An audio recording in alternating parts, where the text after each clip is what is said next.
नमस्कार दोस्तों, मैं अनिल कुमार। मैं अपने channel education hub by Anil Kumar DP पे आपका स्वागत करते हैं।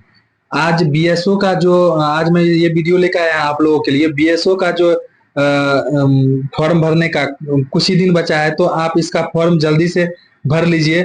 और क्या क्या गलती आप इस फॉर्म में नहीं करिएगा, ये भी बात भी ध्यान रखिए। आगे हम वीडियो में बताएंगे कि इसमें गलती नहीं करनी है और कौन कौन सी डॉक्यूमेंट बनवा के आपको पहले से ही रखनी है। ये लास्ट फॉर्म जो 19 तारीख का लास्ट फॉर्म भरने का डेट है ना, उससे पहले आप सारा डॉक्यूमेंट बनवा के रख लीजिए। चलिए वीडियो में आपको हम बताते हैं कि इसका लास्ट डेट कब है भरने का और आपके पास कितना दिन का समय बचा है। चलिए देखिए, ऑनलाइन रजिस्ट्रेशन का जो डेट शुरू हुआ था वो कितना शुरू हुआ था, 1/4 यानी 1 अप्रैल से शुरू हुआ था और लास्ट है 19 अप्रैल तक। अभी बहुत से भाइयों का कमेंट आ रहा था मेरा पास का, इसका सर्वर भी इशू रहा, तो हो सकता है कि इसका फॉर्म आगे भरने का डेट बढ़े, लेकिन इसकी संभावना है भी। बहुत ज्यादा संभावना नहीं है कि हो सकता है, अगर ज्यादा सर्वर का इशू आए 2-3 दिन लेके तो बढ़ भी सकता है। जैसे कि अभी बिहार पुलिस का अभी नोटिस आया है, तो मैं वीडियो उस पर भी बनाऊंगा कि उसका सर्वर या गेजेटेड हॉलीडे रहने के कारण उसका डेट भी बढ़ाया गया है बिहार पुलिस को आगे। तो हो सकता है इसका भी फॉर्म भराने के अगर सर्वर में इशू आता है तो हो सकता है बिहार एसएससी के द्वारा आगे बढ़ाया जाएगा। लेकिन आप कोशिश कीजिएगा कि रात के 11-12 बजे के आसपास या सुबह में उठ के अगर इसको फॉर्म को भरने का प्रयास कीजिएगा ना, तो हो सकता है आपका फॉर्म अब फिलअप हो जाए। तो चलिए, इसका लास्ट डेट क्या है, 19 तारीख लास्ट डेट, यानी आपके पास अब 3 दिन का ही समय बचा हुआ। आज तो खत्म ही होगा, लगभग 2 दिन का बचा हुआ है। तो ये कौन सा पोस्ट आया है, बीएसओ, इसको बोलते हैं बीएसओ, यानी अपर सांख्यिकी पदाधिकारी या प्रखंड सांख्यिकी पदाधिकारी। लेवल 7 का ये जॉब है। इसका योग्यता क्या है, शैक्षणिक योग्यता मान्यता प्राप्त विश्वविद्यालय से अर्थशास्त्र, गणित, सांख्यिकी किसी एक विषय में स्नातक होना चाहिए, यानी किसी एक विषय में आप स्नातक होना चाहिए। इसके बाद पास कोर्स के रूप में उक्त विषयों में स्नातक के डिग्री के पूरक विषय सब्सिडरी के साथ साथ स्नातक में डिग्री प्राप्त अभ्यर्थी योग्य।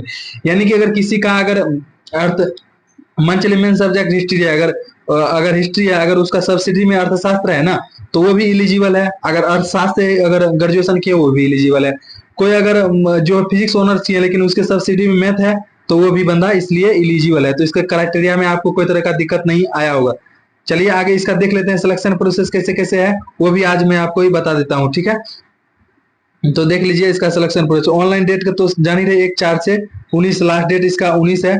उसके टोटल पोस्ट कितना है इस बार, 682 टोटल पोस्टों की संख्या है, ठीक है। योग्यता आप बता ही दी है अभी, अर्थशास्त्र, गणित, सांख्यिकी, जिसका सब्सिडी में यह सब्जेक्ट है वो भी भर सकते हैं। उसके बाद एज क्राइटेरिया क्या है, 21 से लेकर 37 वर्ष तक इसका एज क्राइटेरिया है। उसके बाद चयन का प्रक्रिया देखिए, पीटी जो और मेंस जो भी होगा वो ऑब्जेक्टिव टाइप के क्वेश्चन पूछे जाएंगे आपको। पीटी मेंस में किस टाइप का आपको क्वेश्चन पूछे जाएंगे, ऑब्जेक्टिव टाइप के क्वेश्चन पूछे जाएंगे, ठीक है।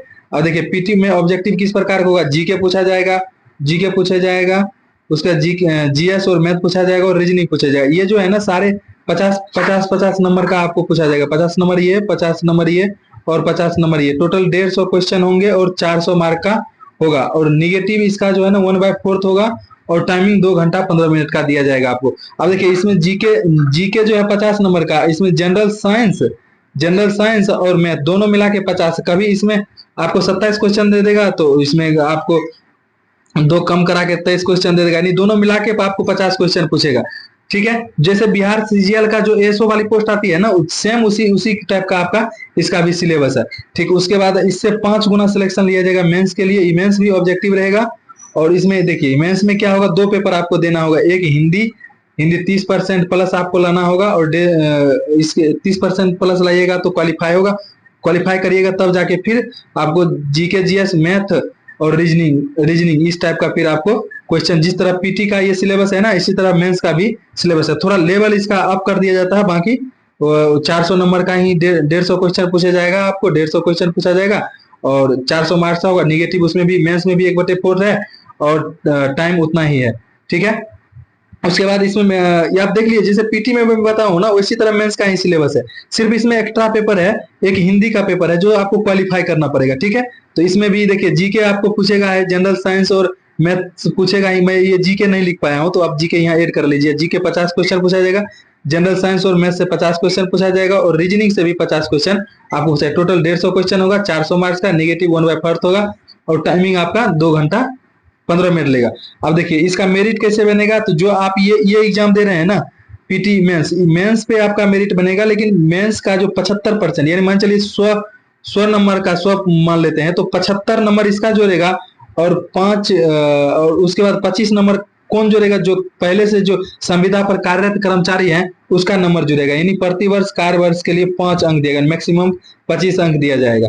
यानी मेरिट किस पे बनेगा, 75 ये और 25 ये, यानी टोटल 100 नंबर पर आपका 100 नंबर पे आपका मेरिट बनेगा। यानी 75% इसका जैसे जितना है 400 का 75% निकाल लिया जाएगा, और 25% 25 नंबर इसका ऐड करके फिर आपका 100% के हिसाब से आपका मेरिट बनेगा।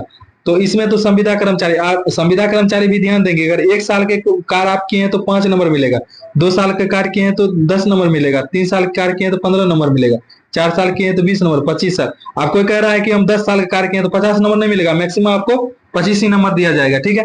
उसके बाद पिछले साल ये वैकेंसी कब आया था, 2010 में वैकेंसी। और टारगेट आप क्या रखिएगा, 120 प्लस क्वेश्चन बनाने का टारगेट रखिए, तो आपको मेरिट में आने का चांस है। तो चलिए आप लोग जाके उसको फॉर्म को भरिए, और अगर कोई भी और नोटिफिकेशन आता है, फॉर्म भरने का डेट आगे बढ़ता है, तो मैं आपको इस पे अलग से वीडियो बना दूंगा। और चैनल को लाइक शेयर एवं सब्सक्राइब कर लिए। वीडियो देखने के लिए आपका बहुत बहुत धन्यवाद।